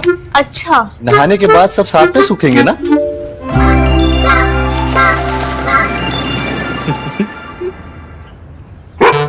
Finolex Boomerang ceiling fans with stylish new age designer blades. No stress, Finolex. Gaza पट्टी में जबरदस्त गोलीबारी के बीच इजराइल की सेना ने लेबनान के कट्टरपंथी संगठन हिजबुल्लाह के लड़ाकों से सीधा मोर्चा लेना शुरू कर दिया है, जिससे इजराइल और हिजबुल्लाह के बीच सीधी लड़ाई के हालात बन गए।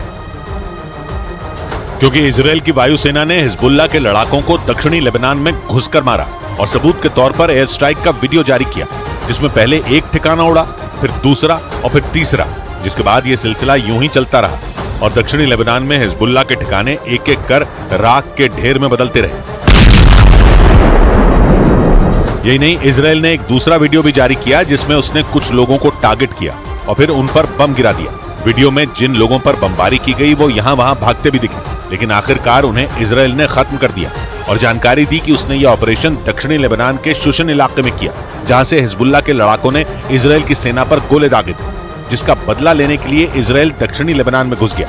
ये नहीं, हिजबुल्लाह ने उसके 2 लड़ाकों की मौत की पुष्टि भी की, जिसके बाद इजराइल का उत्तरी और लेबनान का दक्षिणी हिस्सा जंग के मैदान में बदलने लगा, क्योंकि इजराइल की सेना के ऑपरेशन के बाद हिजबुल्लाह ने भी पलटवार किया और खबर आई कि उसने उत्तरी इजराइल में फिर से मिसाइलें दागी, जिसके बाद उत्तरी इजराइल के कई इलाके धुआं-धुआं हो गए, क्योंकि वहां 1-2 नहीं बल्कि 10 मिसाइलें गिरी, जिन्हें दक्षिणी लेबनान में बैठे हिजबुल्लाह के लड़ाकों ने दागा। जिसके बाद इजराइल की सेना उत्तरी इजराइल में एक्टिव हो गई। उसके हेलीकॉप्टर सीमा पर निगरानी करते दिखे, जबकि एक दिन पहले ही उसने फरमान जारी किया था कि इजराइल का लेबनान की सीमा से लगने वाला 5 किलोमीटर तक का इलाका खाली किया जाएगा, क्योंकि उत्तरी इजराइल के मेतुला, बेतशेयान, स्फा और तिबेरिया समेत 28 इलाकों पर मिसाइल गिरने का खतरा मंडरा रहा है, क्योंकि हिजबुल्लाह का टारगेट यही इलाके हैं। लेबनान के सबसे करीब मौजूद इजराइल के शहर मेतुला को तो छावनी में बदल दिया गया, जहां लोगों के रहने पर बैन लग गया, क्योंकि गाजा के अल अहली अस्पताल पर रॉकेट गिरने के बाद हिजबुल्लाह पहले से ज्यादा आक्रामक हुआ। एक दिन पहले ही उसने उत्तरी इजराइल में हमला किया था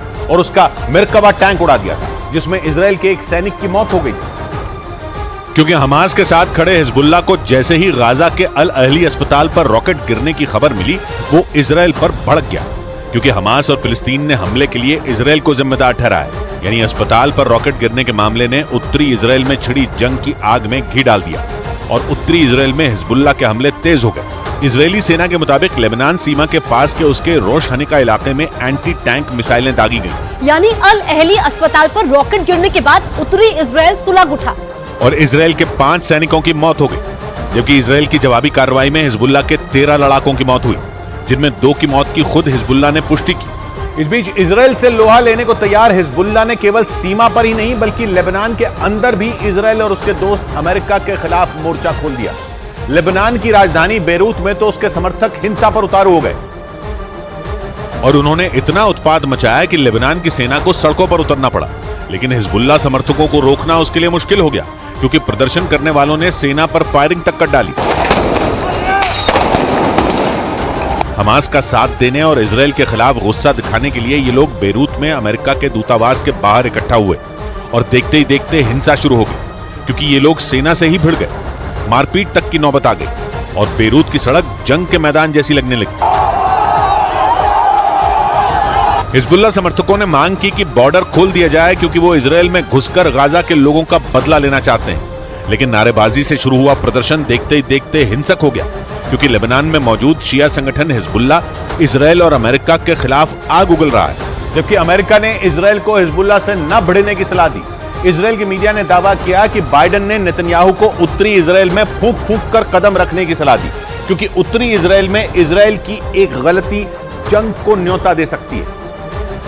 यानी हिजबुल्लाह से जंग लड़ने पर उतारू इजराइल को उसी के दोस्त अमेरिका ने आगाह किया और नसीहत दी कि वो उत्तरी इजराइल में कोई गलती न करे, क्योंकि इजराइल के मीडिया ने दावा किया कि बाइडेन ने उत्तरी इजराइल में बढ़ रहे तनाव पर नेतन्याहू से बात की और उन्हें सलाह दी कि हिजबुल्लाह की गोलीबारी पर इजराइल की सेना संभल कर जवाब दे, क्योंकि लेबनान में इजराइल की एक गलती बहुत बड़े युद्ध का कारण बन सकती है। वैसे इजराइल को भी हिजबुल्लाह की ताकत का एहसास है, क्योंकि इजराइल के मिलिट्री चीफ ने बयान दिया कि हिजबुल्लाह हमास से 10 गुना ताकतवर है। यानी इजराइल और अमेरिका दोनों जानते हैं कि हिजबुल्लाह से जंग हुई तो इजराइल के लिए मुश्किल बढ़ जाएगी, क्योंकि हिजबुल्लाह लेबनान ही नहीं बल्कि इजराइल की सीमा से लगे सीरिया, जॉर्डन और फिलिस्तीन तीनों जगह सक्रिय है।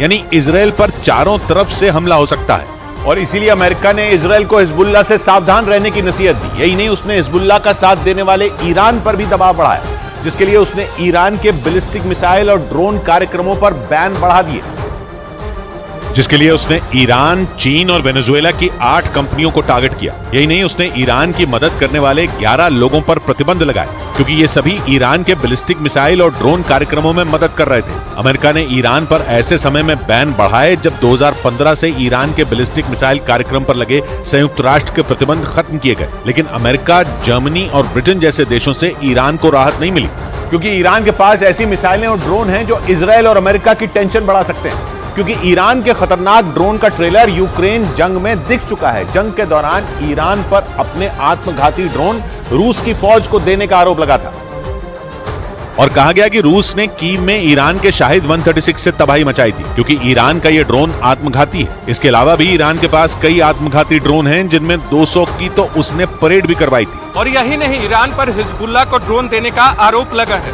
जिनसे वो उत्तरी इजराइल में उत्पात मचा सकता है, क्योंकि ईरान ने हिजबुल्लाह को भी मिसाइलें दी हैं और माना जाता है कि उन्हीं के दम पर उसकी मिसाइलों की संख्या 1.5 लाख से ज्यादा हो चुकी है। और अब तो उसके जखीरे में ड्रोन भी आ चुके हैं, जो पश्चिम एशिया में अरब देशों से घिरे इजराइल के लिए बहुत बड़ा खतरा बन सकते हैं। क्योंकि अमेरिका और इजराइल से बदला लेने पर आमादा ईरान हिजबुल्लाह को जंग में घसीटने पर उतारू हुआ है। यही नहीं, ईरान हमास के साथ भी खड़ा है और इजराइल और हमास की जंग की आग में घी डाल रहा है।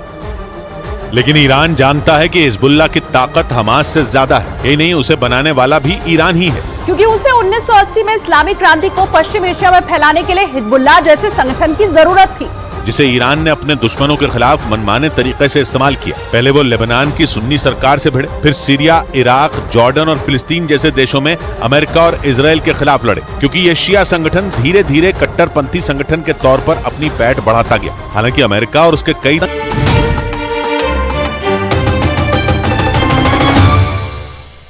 इसराइल ने दावा किया कि उसने वेस्ट बैंक के नूर अल शम्स शरणार्थी शिविर में बने हमास के लड़ाकों के एक ठिकाने को तबाह कर दिया। इसराइल की सुरक्षा एजेंसी शिन बेत के इस हमले का एक वीडियो भी सामने आया, जिसमें शरणार्थी शिविर में बना हमास का ठिकाना धमाके से उड़ता दिखाई दिया। इसराइल की सुरक्षा एजेंसी के ऑपरेशन के इस वीडियो में 2 लोग एक गली में एक तरफ जाते दिखाई दिए। इसके कुछ मिनटों बाद ही वहां एक आदमी मोर्चा लिए दिखाई दिया। ऐसा लगा मानो वो सामने से चल रही गोलियों का जवाब दे रहा है। तभी अचानक वो सामने की तरफ कुछ फेंकता हुआ दिखाई दिया, जिसके तुरंत बाद वहां एक जोरदार धमाका हुआ। धमाके के बाद वहां आग के साथ धुआं फैल गया। इसराइल की सुरक्षा एजेंसी ने दावा किया कि नूर अल शम्स शरणार्थी शिविर में बने हमास के ठिकाने को तबाह करने के बाद एक लड़ाके को पकड़ लिया गया, जबकि कई लड़ाके मारे गए। बड़ी खबर है गाजा से। वहां इसराइल की फौज ने एक ही दिन में हमास को 2 बड़ी चोट देने का दावा किया। हमास के खात्मे के लिए इसराइल लगातार गाजा पर बमबारी कर रहा है, लेकिन इसराइल की मीडिया ने दावा किया कि वहां की सेना ने हवाई हमलों में हमास के 2 कमांडरों को मार गिराया। यानी एक ही दिन में हमास को 2 बड़े झटके दे दिए। खबर है हमास के दिन जिन 2 कमांडरों को ढेर किया गया, उनमें हमास की इकलौती महिला कमांडर भी शामिल थी, जिसे इसराइल की सेना ने जंग के 13वें दिन मार गिराने का दावा किया। इसराइल के अखबार द टाइम्स ऑफ इसराइल के मुताबिक वहां की सेना ने गाजा में हमास के ठिकानों पर एयर स्ट्राइक के दौरान उस महिला कमांडर को ढेर कर दिया। और फिलिस्तीन के एक समाज सेवी ने भी सोशल मीडिया पर जमीला अल शंती नाम के हमास की उस कमांडर की मौत की पुष्टि की। हालांकि उन्होंने ये नहीं बताया कि इसराइल की सेना ने जमीला को ठिकाने लगाने के लिए गाजा के किस इलाके में एयर स्ट्राइक की। द टाइम्स ऑफ इसराइल के मुताबिक 68 साल की जमीला अल शंती हमास के सह संस्थापक अब्दुल अजीज अल रंतीसी की पत्नी थी। उसके पति की साल 2004 में इसराइल के एक हवाई हमले में मौत हो गई थी और पति की मौत के 2 साल बाद जमीला अल शंती हमास से जुड़ी, जिसके बाद गाजा में साल 2006 में हुए चुनाव में उसे भारी मतों से जीत मिली थी। जमीला अल शंती साल 2021 में हमास के पोलित ब्यूरो की पहली महिला सदस्य के तौर पर चुनी गई थी। और इतना ही नहीं, जमीला अल शंती ने ही हमास के महिला संगठन की भी स्थापना की, जिसके बाद ही चरमपंथी संगठन हमास अपने साथ भारी संख्या में महिलाओं को भी जोड़ पाया और इसकी वजह से हमास की ताकत में काफी इजाफा हुआ। द टाइम्स ऑफ इसराइल के मुताबिक जमीला अल शंती हमास के महिला संगठन की प्रमुख और हमास की इकलौती महिला कमांडर थी। यानी हमास की महिला ब्रिगेड की पूरी जिम्मेदारी उसी पर थी। इसराइल की खुफिया एजेंसी मोसाद के मुताबिक जमीला अल शंती उन लोगों में शामिल थी जिन्होंने 7 अक्टूबर को इसराइल को दहलाने वाले हमले की साजिश रची थी। उस भयानक हमले के बाद से ही इसराइल की सेना हमास की उस कमांडर की तलाश में जुटी थी और इसराइल की सेना ने हमास की महिला कमांडर जमीला अल शंती को ढेर कर दिया। इसके अलावा जंग के 13वें दिन इसराइल ने हमास के एक और बड़ा झटका दिया। इसराइल के अखबार द टाइम्स ऑफ इसराइल के मुताबिक हमास के जिहाद महसन नाम के कमांडर को भी मार गिराया गया और दावा किया गया कि जिहाद महसन को इसराइल की सेना ने हवाई हमले में ढेर कर दिया। द टाइम्स ऑफ इसराइल के मुताबिक हमास के इस कमांडर को गाजा के शेख रिदवान इलाके में मारा गया। दावा किया गया कि इसराइल की सेना ने वहां जिहाद महसन के घर पर जोरदार एयर स्ट्राइक की, जिसमें उसका घर पूरी तरह बर्बाद हो गया। खबर है कि इसराइल के इस हमले में हमास के कमांडर जिहाद महसन के साथ उसके परिवार के कई सदस्यों की भी मौत हो गई। द टाइम्स ऑफ इसराइल के मुताबिक 7 अक्टूबर को इसराइल पर हुए भयानक हमले के बाद से ही जिहाद महसन इसराइल की सेना के रडार पर था, लेकिन दावा किया गया कि इसराइल के हमलों से बचने के लिए वो अपने परिवार को ढाल की तरह इस्तेमाल कर रहा था। लेकिन इसराइल की सेना ने जोरदार हवाई हमले में हमास के उस कमांडर का अंत करने का दावा किया। द टाइम्स ऑफ इसराइल के मुताबिक इसराइल की सेना ने 7 अक्टूबर को हुए हमले के बाद हमास के कमांडरों की एक लिस्ट जारी की, जिसमें हमास के वो नेता और कमांडर शामिल किए गए हैं जिन्होंने कई साल से इसराइल की नाक में दम कर रखा है। इसके अलावा इस लिस्ट में उन लोगों के नाम भी हैं जो 7 अक्टूबर को किए गए हमले की साजिश में शामिल हैं। द टाइम्स ऑफ इसराइल के मुताबिक हमास के कमांडरों और नेताओं की वो लिस्ट इसराइल की सेना और खुफिया एजेंसी मोसाद ने मिलकर तैयार की है और दावा किया गया कि उस लिस्ट में जिन लोगों के नाम शामिल हैं उनके खात्मे के बाद हमास का नामो निशान मिट जाएगा। द टाइम्स ऑफ इसराइल के मुताबिक इसराइल की सेना अपनी उस हिट लिस्ट में शामिल हमास के कमांडरों का चुन कर सफाया करने में जुटी हुई है और इसीलिए गाजा में हमास के ठिकानों पर इसराइल की ओर से एक से बढ़कर एक हवाई हमले किए जा रहे हैं। इसराइल की मीडिया के मुताबिक वहां की सेना पिछले 13 दिन में हमास को कई बड़े जख्म दे चुकी है, जिनमें हमास के सैकड़ों ठिकानों को मिट्टी में मिलाने के साथ ही उसके कई कमांडरों को मार गिराने का दावा किया गया। इसराइल के मीडिया के मुताबिक इसराइल की सेना ने 2 रोज पहले भी एक जबरदस्त हवाई हमले में अयमान नोफल नाम के हमास कमांडर को ढेर कर दिया था। अयमान नोफल हमास की उस यूनिट का कमांडर था जो नए लड़कों की भर्ती के साथ ही उन्हें ट्रेनिंग भी देती है। इसराइल के मीडिया के मुताबिक बीते 13 दिन में हमास के 10 कमांडरों और नेताओं को इसराइल की सेना ठिकाने लगा चुकी है, जिनमें ओसामा मजीनी, अयमान यूनिस, अयमान नोफल, मुराद अबू मुराद, बिलाल अल कद्र, अली कादी, मोहम्मद अब्दुल्ला, अकरम हिजाजी, जमीला अल शांति और जिहाद महसिन के नाम शामिल हैं। और इन सब के बीच बाइडेन के इजराइल दौरे के एक रोज बाद ब्रिटेन के प्रधानमंत्री ऋषि सुनक भी इजराइल पहुंच गए। इस दौरान ऋषि सुनक ने जंग में इजराइल का साथ देने का वादा किया और हमास को दुनिया के लिए खतरा बताया। यानी हमास के खात्मे के लिए अमेरिका के बाद ब्रिटेन भी इजराइल की मदद करेगा। यही नहीं, ब्रिटेन के प्रधानमंत्री ऋषि सुनक ने हमास को चेतावनी दे डाली कि अगर उसने बंधक बनाए गए लोगों को नहीं छोड़ा तो उस पर ऐसा हमला होगा जिसे वो कभी भुला नहीं पाएगा। हमास ने जब 7 अक्टूबर को इजराइल पर हमला किया था तब उसने ब्रिटेन के भी 7 से ज्यादा लोगों की हत्या कर दी थी और 9 लोगों को बंधक बना लिया था। ऋषि सुनक ने साफ कर दिया कि वो दोस्त इजराइल के साथ हर तरीके से खड़ा है और जरूरी मदद भेजता रहेगा। एक रोज पहले बाइडेन भी इजराइल दौरे पर आए थे, जहां उन्होंने जंग में इजराइल की मदद करने का वादा किया था। उधर हमास को आतंकी संगठन न कहने पर इजराइल ने ब्रिटेन के प्रधानमंत्री ऋषि सुनक से मीडिया संस्थान बीबीसी की शिकायत कर दी। इजराइल ने बीबीसी पर एक तरफा रिपोर्टिंग करने का आरोप लगाया और ब्रिटेन के प्रधानमंत्री के सामने ये मुद्दा उठाया। हालांकि इस मुद्दे पर बीबीसी की तरफ से सफाई भी आई, जिसमें बताया गया कि वो किसी भी आतंकी संगठन को चरमपंथी संगठन लिखता है। इधर रूस के बाद अब चीन इजराइल और हमास की जंग में मध्यस्थता करने की कोशिश में जुट गया। चीन के राष्ट्रपति ने हमास और इजराइल से शांति बरतने की अपील की। हमास के हमले के बाद से बौखलाया इजराइल लगातार गाजा पर भीषण बमबारी कर रहा है और इस जंग में 4300 से ज्यादा लोगों की मौत हो चुकी है, जो आगे और ज्यादा बढ़ सकती है क्योंकि इजराइल मिसाइल और रॉकेट से लगातार गाजा पर हमले कर रहा है। यही नहीं, इजराइल के 1 लाख से ज्यादा सैनिक गाजा को घेर कर खड़े हैं और वो हमले के लिए इजराइल के प्रधानमंत्री बेंजामिन नेतन्याहू के इशारे का इंतजार कर रहे हैं। लेकिन चीन इस जंग को रुकवाकर पश्चिम एशिया में ताकत बनकर उभरना चाहता है, इसलिए वो इजराइल और हमास के बीच मध्यस्थता कराने में जुट गया। चीन के राष्ट्रपति शी जिनपिंग ने इजराइल और हमास के बीच हो रही जंग पर बीजिंग में एक बैठक की, जहां उन्होंने इजराइल और हमास से हमले रोकने की अपील की। इस दौरान उन्होंने दोनों के बीच समझौता कराने का ऑफर भी दे दिया। इस बीच जापान और यूएई ने मिलकर इजराइल और हमास के बीच जारी जंग को जल्द खत्म करने की अपील की। इसके साथ ही दोनों देशों ने गाजा से लोगों को सुरक्षित निकालने के लिए रास्ता देने की भी मांग की और दोनों देशों ने पूरी दुनिया से यह अपील की कि वो बातचीत के जरिए इस जंग को खत्म कराएं। अबू धाबी में यूएई के राष्ट्रपति शेख मोहम्मद बिन जायद और जापान के प्रधानमंत्री फुमियो किशिदा ने इजराइल हमास जंग के मुद्दे पर यह चर्चा की। उधर रूस यूक्रेन जंग में बड़ी भूमिका में दिखे इलॉन मस्क से जुड़ी एक बड़ी खबर इजराइल से भी आई।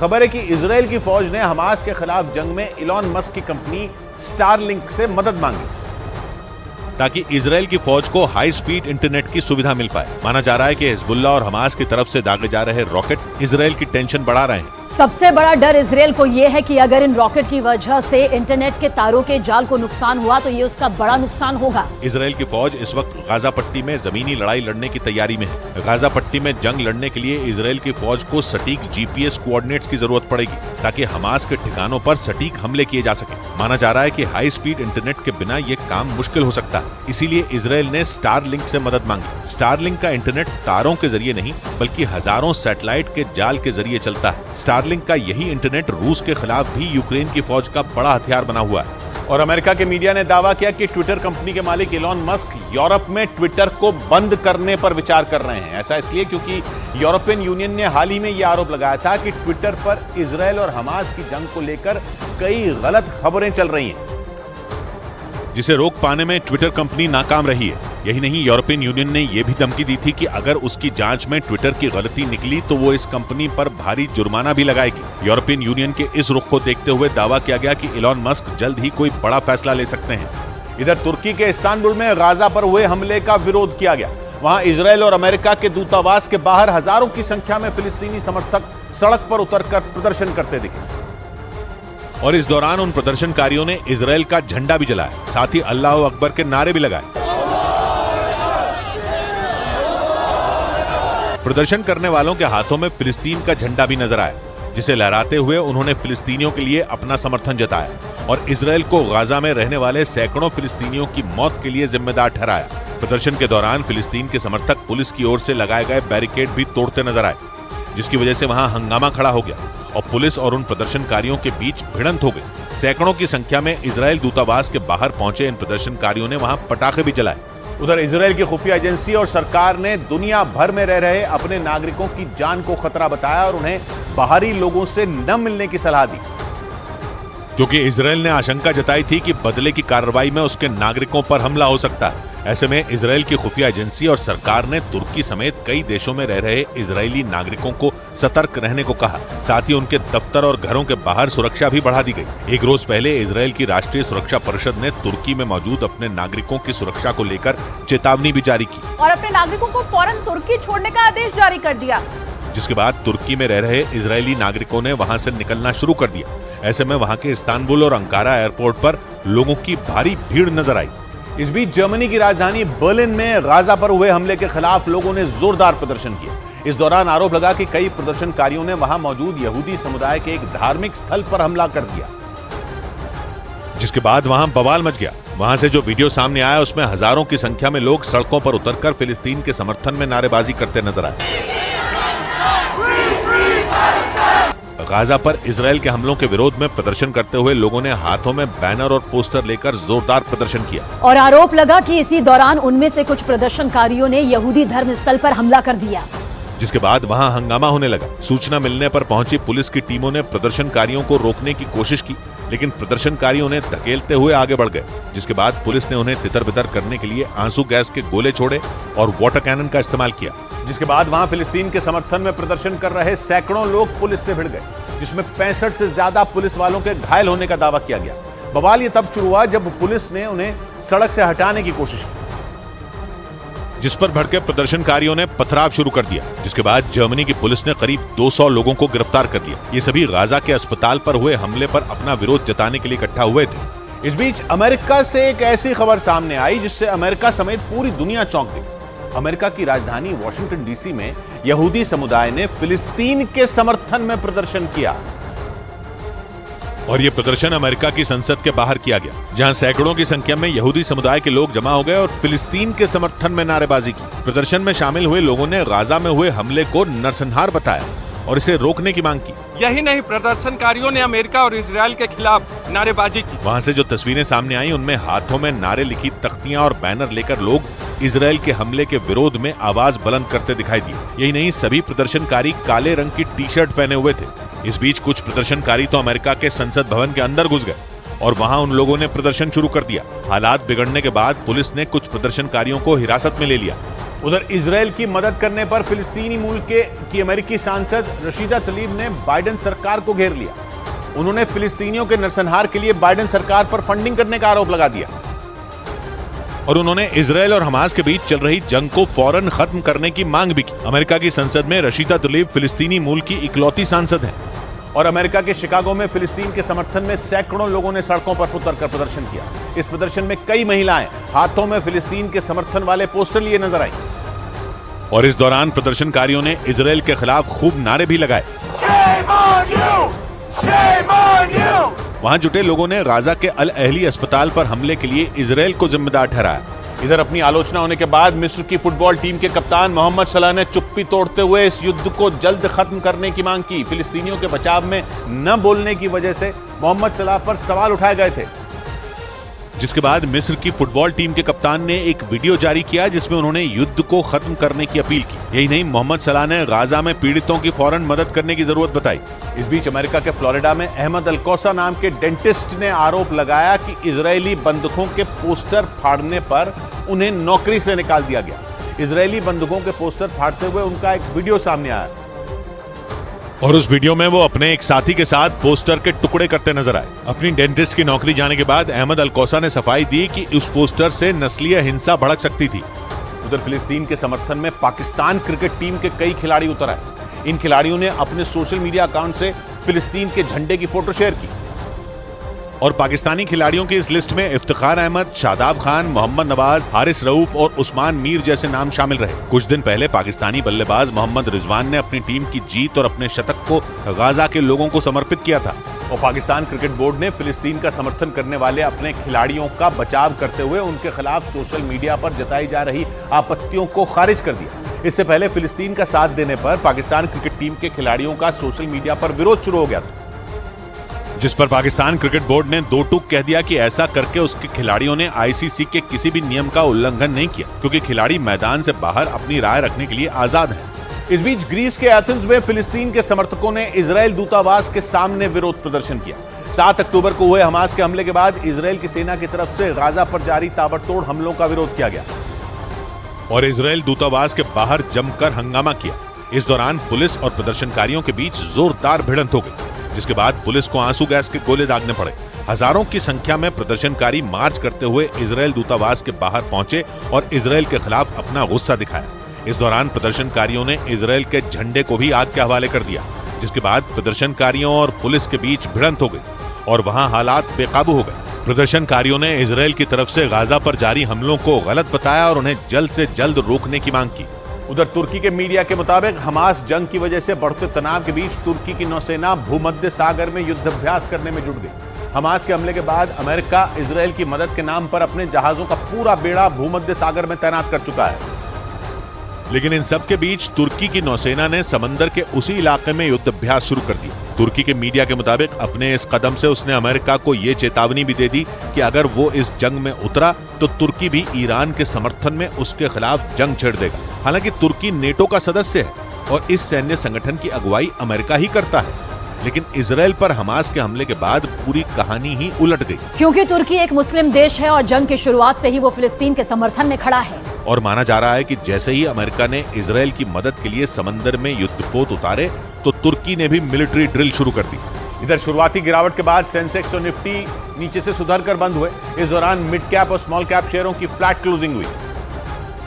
हालांकि ऑटो और एफएमसीजी सेक्टर के शेयरों में खरीदारी देखी गई, लेकिन मेटल, एनर्जी और रियल्टी के शेयरों पर दबाव रहा, जिससे बॉम्बे स्टॉक एक्सचेंज का सेंसेक्स 247 अंक गिरकर 65,629 पर बंद हुआ, जबकि निफ्टी 46 अंकों की गिरावट के साथ 19,624 के स्तर पर बंद हुआ। और शेयर बाजार की खबर तो आपको कई जगह मिल जाएगी, लेकिन शेयर बाजार का एक्सपर्ट आपको बनाएगा सिर्फ मनी कंट्रोल प्रो।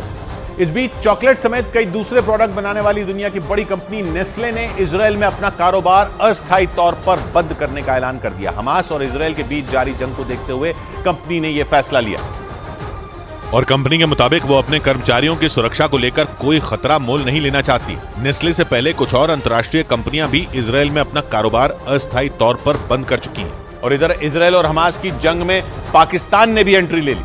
पाकिस्तान के पूर्व प्रधानमंत्री नवाज शरीफ के दामाद ने इजरायल को परमाणु हमले की चेतावनी दे डाली। और नवाज शरीफ के दामाद ने इजरायल को धमकी दी कि पाकिस्तान के परमाणु हथियार सिर्फ पाकिस्तान के लिए ही नहीं बल्कि सभी मुस्लिम देशों के लिए हैं, और इजरायल ने अगर गाजा पर हमला नहीं रोका तो पाकिस्तान उस पर परमाणु बम गिरा देगा। पाकिस्तान के पेशावर में फिलिस्तीन के समर्थन में एक रैली निकाली गई, जहां पाकिस्तान के पूर्व प्रधानमंत्री नवाज शरीफ के दामाद ने इजरायल को परमाणु हमले की चेतावनी दी। पाकिस्तान लगातार फिलिस्तीन का समर्थन करता आया और उसने हमास के हमले को भी सही ठहराया था। यही नहीं, पाकिस्तान और इजरायल एक दूसरे दुश्मन है। पाकिस्तान ने तो इजरायल को देश की मान्यता भी नहीं दी। उधर गाजा के अस्पताल पर हुए हमले के आरोप पर फिलिस्तीन इजरायल के खिलाफ इंटरनेशनल क्रिमिनल कोर्ट में अपील करेगा। ग्रीस की राजधानी एथेंस पहुंचे फिलिस्तीन के राजदूत ने यह बयान दिया और इजरायल के ऊपर अस्पताल पर हमले का आरोप लगाते हुए उसे मानवता का दुश्मन करार दिया। इसके साथ ही फिलिस्तीन के राजदूत ने ग्रीस से इजरायल का समर्थन न करने की अपील भी की। इस बीच हमास के हमलों की निंदा नहीं करने पर इजरायल ने संयुक्त राष्ट्र की आलोचना की। इसके साथ ही संयुक्त राष्ट्र में इजरायल के राजदूत ने यह आरोप लगाया कि हमास ने अरबों डॉलर की अंतर्राष्ट्रीय मदद का गलत इस्तेमाल किया। और इजरायल के राजदूत ने संयुक्त राष्ट्र पर हमास के इशारे पर चलने का भी आरोप लगाया। Distinguished council members, stop following Hamas's script. Stop playing by Hamas's rules. इसके साथ ही इजरायल ने संयुक्त राष्ट्र से यह मांग की कि वो गाजा को हमास से आजाद कराने की योजना पर विचार करे। इधर यूएनएससी यानी संयुक्त राष्ट्र सुरक्षा परिषद में फिलिस्तीन के राजदूत रेन मंसूर ने इजरायल पर अंतर्राष्ट्रीय कानून तोड़ने का आरोप लगाया। यूएनएससी के आपातकालीन सत्र में फिलिस्तीन के राजदूत ने इजरायल पर उसकी जमीन पर कब्जे के लिए जिम्मेदार ठहराया और इजरायल को चेतावनी दी कि फिलिस्तीनियों को मारने से वो कभी भी सुरक्षित नहीं रहेगा। इसके साथ ही फिलिस्तीन के राजदूत ने यूएनएससी की बैठक में इजरायल पर गाजा के अस्पताल पर हमले का ठीकरा भी फोड़ा। उधर ऑस्ट्रेलिया के प्रधानमंत्री एंटनी अल्बनीज ने इजरायल और हमास के बीच चल रही जंग में आम नागरिकों को निशाना बनाए जाने की आलोचना की। ऑस्ट्रेलिया के पीएम ने इस जंग में अंतर्राष्ट्रीय कानून का पालन करने की मांग की और युद्ध में आम नागरिकों की सुरक्षा को सबसे जरूरी बताया। Every innocent life matters, whether it is Israeli or Palestinian. इस मुद्दे पर ऑस्ट्रेलिया के प्रधानमंत्री ने सभी देशों से मिलकर बात करने और जंग को जल्द खत्म कराने की अपील भी की। इधर गाजा पर इजराइल के हमलों की कार्रवाई पर मिस्र के राष्ट्रपति अब्दुल फतेह अल सीसी से जॉर्डन के किंग अब्दुल्ला ने मुलाकात की। इस दौरान दोनों नेताओं के बीच इजराइल हमास युद्ध को खत्म करने के तरीकों पर चर्चा हुई। और खबर है कि इस दौरान दोनों नेताओं ने इजराइल की नीति की आलोचना करते हुए गाजा को ज्यादा मदद देने पर जोर दिया। इजराइल और हमास के बीच चल रही जंग में मिस्र और जॉर्डन दोनों फिलिस्तीनियों के साथ हैं। इस बीच इजराइल और हमास की जंग के बीच प्रधानमंत्री नरेंद्र मोदी ने फिलिस्तीन के राष्ट्रपति मोहम्मद अब्बास से फोन पर बातचीत की। इस दौरान उन्होंने गाजा के अस्पताल पर हुए हमले पर दुख जताते हुए मरने वालों के प्रति अपनी संवेदना जाहिर की। और इसके साथ ही प्रधानमंत्री ने फिलिस्तीनियों की मदद करते रहने का भरोसा भी दिया। इस बात की जानकारी पीएम ने ट्वीट कर दी। आज कुछ फरमान है, कल और कुछ। आज कुछ फरमान है, कल और कुछ। बढ़ रही है रोज दल दल और कुछ। 100 बात की एक बात कही रज़ीक ने, मेरी कोशिश दुश्मनी का खात्मा, आप करते हैं रिहर्सल और कुछ। मिलते हैं कल, घड़ी जब इशारा करेगी 9 बजे रात का। वक्त फिर होगा 100 बात की एक बात।